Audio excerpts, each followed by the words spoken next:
Hello mga ka-reels, ayan nga po si ate nakain ng lomi. Ganyan din ba kayong kumain? Ganyan din bang kumain pag nasa bahay? Ganyan po si ate Yvette, parang nasa bahay lang nakakain ng lomi. Nakataas pa ang paa niya, oh.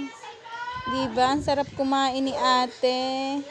Wala yung pakialam sa mga taong nakatingin sa kanya. At napakasimple nga po pala ni Ate Yvette, hindi marunong mag-makeup. Napakabait nga din po ngayong bata, lagi niyang inaalagaan ang aming baby. Ayan, oh, wala siyang kaarte-arte sa kanyang katawan. Siya nga po pala lumaban ng Little Miss Universe, charot. 16 po pala dito sa Dagatan National High School sa Dolores, Quezon. At napili nga po siyang Miss LGBTQA+ Choice Award. At yun lang guys. Thank you for watching.